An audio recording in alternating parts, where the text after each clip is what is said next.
7 വർഷങ്ങൾക്ക് മുൻപ് പിറന്ന റെക്കോർഡ്. 13-ാം വയസ്സിൽ 9-ാം ക്ലാസ്സുകാരി ഷെറി മാത്യു മിന്നൽ വേഗത്തിൽ ഓടി നേടിയ പൊന്നിന്റെ മെഡൽ പോലെ ഇന്നും തിളക്കം മങ്ങാതെ ആ റെക്കോർഡും അങ്ങനെ തന്നെയുണ്ട്.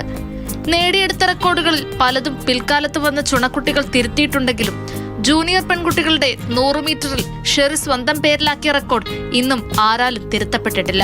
എനിക്ക് നല്ല അഭിമാനം തോന്നുന്നുണ്ട്. കാരണം ഞങ്ങളുടെ പരിമിതമായ ഈ സാഹചര്യത്തിൽ കൂടി ഞങ്ങൾക്ക് ഒരു സിന്തറ്റിക് ട്രാക്കോ ഒന്നും ഉണ്ടായിരുന്നില്ല. അപ്പം ഞങ്ങൾ ഓടി കഷ്ടപ്പെട്ട് ഈ നല്ല ടൈമിൽ വന്ന് ഇപ്പം എല്ലാ ഫെസിലിറ്റീസും ഉള്ളതുകൊണ്ട് ഈ കുട്ടികൾക്ക് ഞാൻ വിചാരിച്ചു ഓരോ വർഷം ചെല്ലുന്തോറും ഓരോ വർഷവും സ്കൂൾ മീറ്റ് നടക്കുമ്പോൾ അത് തിരുത്തി അതിൽ നല്ല ഒരു ടൈമിൽ വരും എന്നാണ് പ്രതീക്ഷിച്ചിട്ടുണ്ടായിരുന്നു. പക്ഷേ പിള്ളേർക്ക് ഇനിയും വരുമായിരിക്കും ഇനി അടുത്ത വർഷങ്ങളിലൊക്കെ.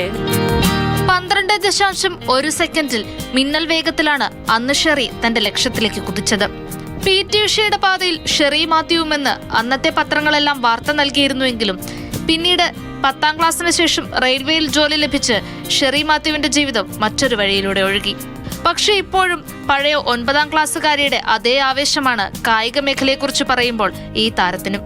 തന്റെ റെക്കോർഡ് തിരുത്തിക്കുറിക്കാൻ ഒരു ചുണക്കുട്ടി വന്നാൽ അവൾക്കായി ഒരു സമ്മാനവും കാത്തുവെച്ചിട്ടുണ്ട് ഷെറി മാത്യു. ബ്രേക്ക് ചെയ്താൽ എനിക്ക് നല്ല സന്തോഷം തോന്നും. കാരണം ആ കുട്ടികളെ കാണാൻ വേണ്ടി ഞാൻ പോകും. കാരണം ഇപ്പം 2 റെക്കോർഡ് ഉണ്ടായിരുന്നു. 37, 38 ഇയേഴ്സ് ആയിട്ടുള്ള 2 റെക്കോർഡുകൾ ഉണ്ടായിരുന്നു. അത് 2 മറികടന്നു. പിന്നെ എൻ്റെ ഒരെണ്ണം മാത്രമേ ഉള്ളൂ ഇത്രയും പഴക്കം ചെന്ന ഒരു റെക്കോർഡ്. ഞാൻ അതിനുവേണ്ടി വെയിറ്റ് ചെയ്യുകയാണ്.